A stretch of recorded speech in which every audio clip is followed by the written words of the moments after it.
thrilled to have the opportunity to have the Senate and the House joint hearing today to talk about Mississippi Outdoor Stewardship Trust Fund and what its success has been, what it means to us. So I want to thank Chairman Suber and allow him to comment. Thank you, Mr. Chairman. Look forward to working with the Senate committee. Look forward to working with the House committee. I've been on the Wildlife Committee and was a part of the committee whenever we passed legislation for the outdoor stewardship. Look forward to hearing the remarks, but I think it's been a great program. I know there's been millions of dollars that have gone back into conservation in Mississippi, and I look forward to continuing that process. So, thank you. All right, ladies and gentlemen, I'm going to introduce Mr. Ricky Flint now. He's our director. Okay, now I'll take that back. I'm going to introduce Drew St. John. He's our director, to kind of give you a briefing on what we're doing this year, where we come from, and just how robust this program's been for us. Thank you there, Chairman Kincaid. Drew St. John, I'm the chairman this year of the Outdoor Stewardship Trust Fund. I'm originally from Hattiesburg. I live in Madison now. I've been a resident of Madison for about 17 years, and I really consider it a distinct honor when I was appointed by the governor about almost 3 years ago. And I'm here today joined by some of our board members, most of our board members. Van Ray, where's Van? Right. Good. Denny Terrell and David Holman. And then also our executive director, Ricky Flint. There's Joe Cloyd. He's also a board member. And Ricky Flint and Caitlin Wallace behind us. Okay. So we appreciate the opportunity.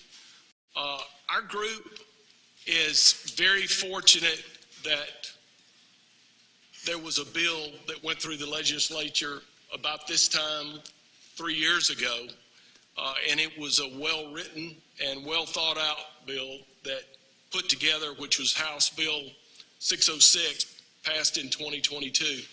And we took that as the document that we needed to follow, and we have worked and we recite. We go back and forth to that document all the time because it's very important that we are executing your intentions and we are doing things in a responsible way toward conservation. I like to tell people the Mississippi Outdoor Stewardship Trust Fund is Mississippi's best kept secret. It's a wonderful thing, and we're getting the word out, and it's going to be quickly the best idea. Our state has got an abundance of wildlife resources, natural resources, and geographic diversity. We appreciate the opportunity to be with you today. We want you to better understand what we do, why we do it, and how we do it. We started with that piece of legislation that I referenced, House Bill 606, and we basically had a blank piece of paper. And everybody can attest that's on this original board. Van was our original chairman. He served for 2 years, and I took over from him in August of last year.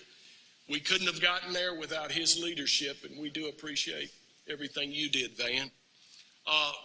Our group started studying the Georgia program that had been functioning for 3 years. It was a really great program to model off of. They had had some incredible success, and we actually spent a good bit of time with them and had some conference calls, and a couple of people went over there and checked it out. So it was a great one to model after. So we've had a good thing to follow. You'll soon learn that we have funded a very diverse range of projects. This piece right here shows some statistics, and it really makes a big difference. We've tried to touch all areas of the state and follow the letter of the law of the bill to implement projects that fit within the guidelines. We want all in Mississippi citizens to enjoy the success of the trust fund. The wonderful trust fund that we're stewards of, we've taken $37.3 million and turned it into $127 million worth of projects. So those out-of-state matches are huge opportunities for this state and what we do and why we do it. So it works out really well. You look at small projects like the North Mississippi Fish Hatchery. We did a project up there around their demonstration ponds, and we were there and opened that up back in the summer of last year, and we met a young man that was been wheelchair bound for 23 years. The piers that we built were handicapped up there that we helped fund, and he got to go fishing again for the first time in 23 years. So it's people like that, natural citizens of this state, that benefit. We had another project, another medium-sized project. Ricky and I went up to Greenville and opened up we were there for the grand opening in the Mississippi Delta Nature and Learning Center in Greenville. We saw dozens of teenagers that physically built this project, took their funds and their matching funds. It was part of the AmeriCorps plan, and it was amazing what they did and how they did it. And they didn't have any mechanized equipment. It was hand tools and weed eaters and chainsaws and wheelbarrows and that sort of thing. So it was an amazing situation. Large projects, if you've heard of the upcoming Fannie Cook Natural Area, it's 3,200 acres. It's in between the Coliseum and the spillway of the reservoir, and it's larger than the New York Central Park. And it's going to be interpretive hiking trails and educational areas. There's several structures. We participated with that project also. So it's been a great situation, and our group has had the vision, and you've entrusted us with taking care of the taxpayers' dollars. We don't take our responsibility lightly. We've worked hard for almost 3 years now. We want to make an impact. We want to engage with the public. We hope to be what could possibly be a generational, creating an annual and ongoing system whereby Mississippi continues to build a quality of life that others only wish they could enjoy. We can take $1 and we can turn it into more than $3, and that is big. And it goes a long, long way to doing more projects in larger scale. You might say, how might they go about making that happen? We want to get that match higher. It's 1 to 3 right now. We want to get it 1 to 4. You may say, how are we going to be able to do that? Our first step this summer is going to be to conduct a workshop here in Jackson where we go back and invite all of the applicants that put in, whether they won a project or they were not successful. We're going to teach them where to go and how to get grant money. So we're going to keep filling the pipeline in efforts of maybe getting to a 1 in 4 match or a 1 in 5 match. So we've just begun to accomplish great things. We will take your vision and your funding, and we will not only be stewards of the process, the citizens and the funding, but we will strive to always earn the reputation of Mississippi's best idea.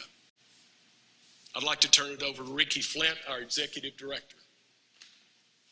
Did you have a question? I do, yes, sir.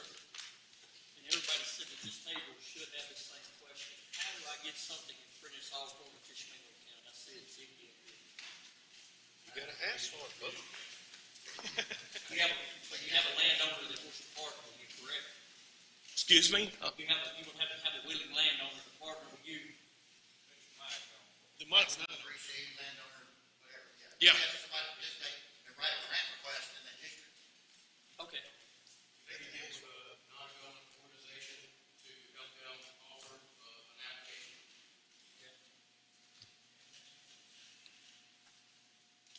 All right. go ahead, Rick. Thank you, Drew. Thank you. Very much appreciate the opportunity to be here today. I was previously employed for 30 years with the Department of Wildlife, Fisheries, and Parks. I spent 20 years of that career developing one of Mississippi's most exciting and popular hunting opportunities, the Mississippi alligator hunting season. Those opportunities could not have been made possible without the Mississippi Department of Wildlife, Fisheries, and Parks Commission. Likewise, these opportunities provided by the Outdoor Stewardship Trust Fund would not be possible without the support of the Mississippi Legislature and our Outdoor Stewardship Coalition. And I want to acknowledge the House Wildlife Committee and the Senate Wildlife Committee for allowing us to be here today.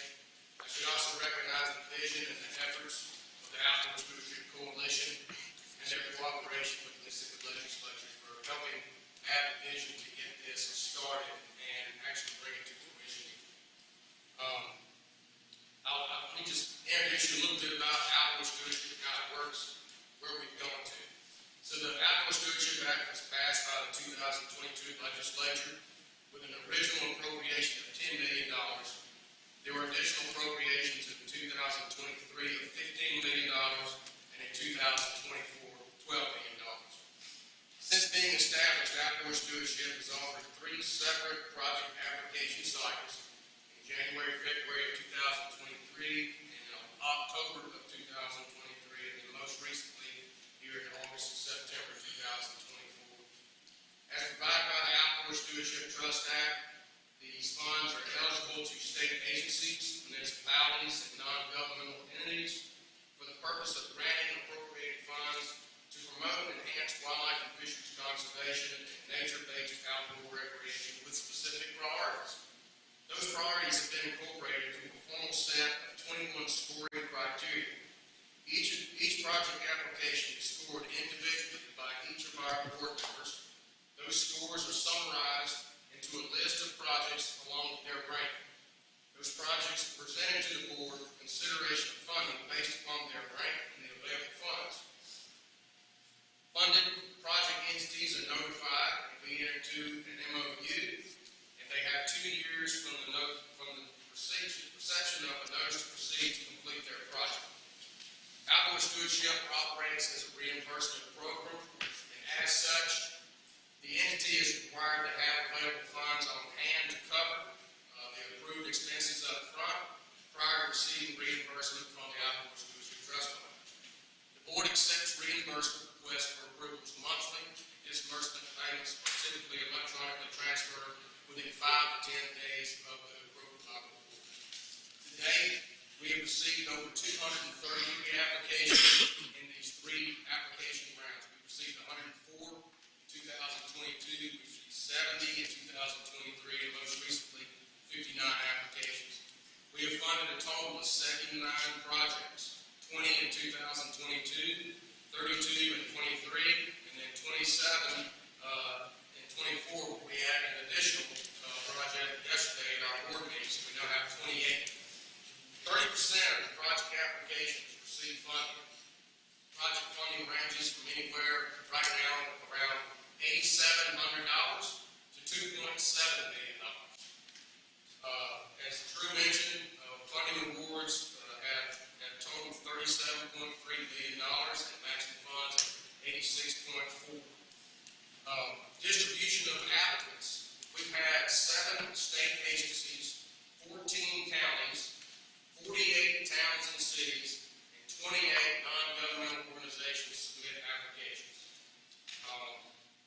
With that, I'd be glad to answer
before I finish, I wanted to, special thanks to the former chairman, Whaley, for his work in this project.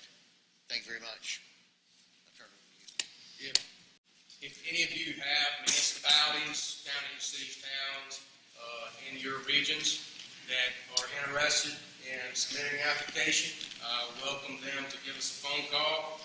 Be glad to visit with them at length, and give them as much guidance as possible.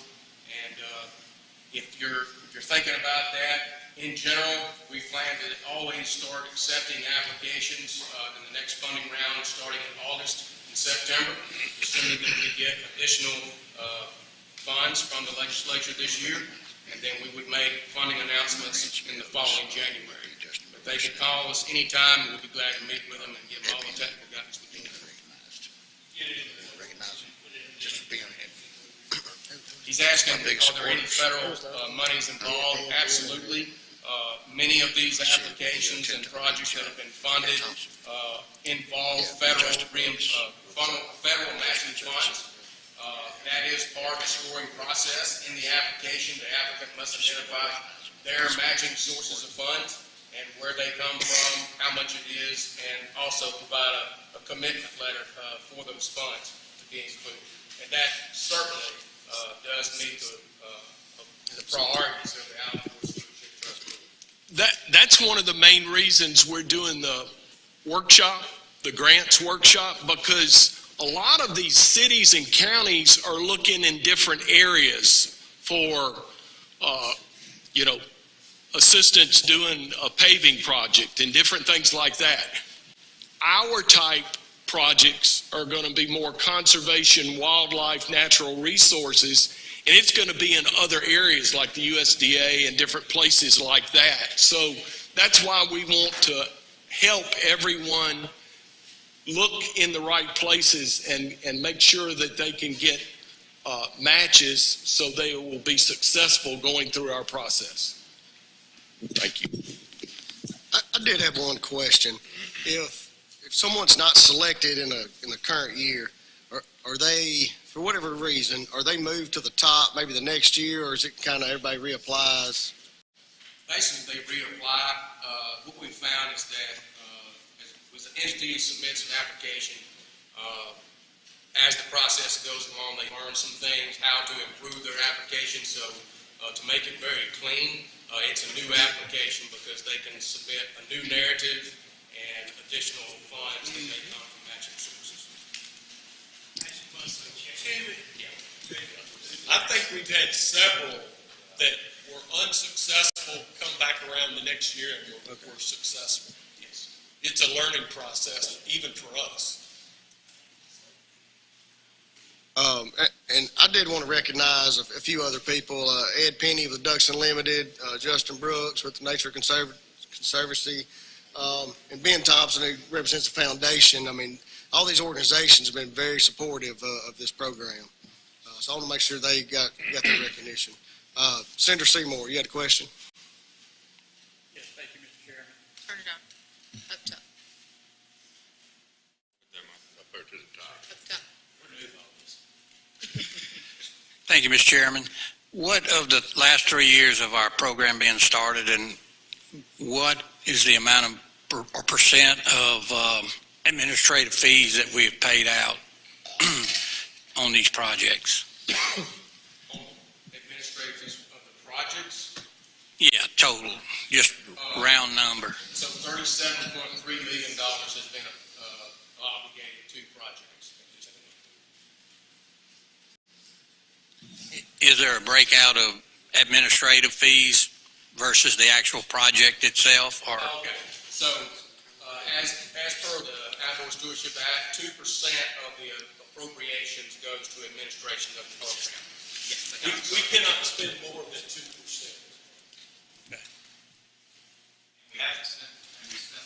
Amen. That's correct.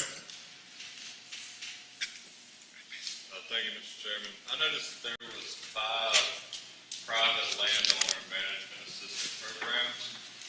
So if you've got somebody that's a private landowner, what do these assistance programs do?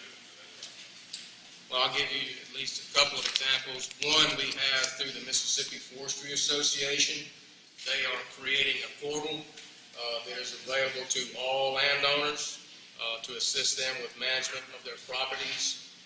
It is a very high-tech portal. I saw a presentation on it just a couple months ago at the Mississippi Forestry Association meeting, and we have an additional project with the Department of Wildlife, Fisheries, and Parks that is assisting landowners with prescribed burning programs, just to be an example. So it'd be wildlife management and maybe timber management. It could be,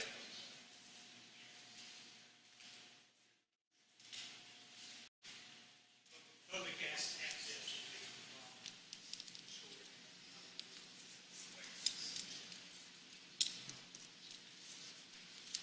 All right, so that is, anybody, are there any other questions? All right, we've still got work to do upstairs, so, I want to thank you all for being here today. Hopefully this is productive. Certainly there's going to be an ask for this year's funding, but it is a viable program in our state, and I urge your support. Thank you. Again, thank y'all for coming. That didn't take long. Let us know. I will.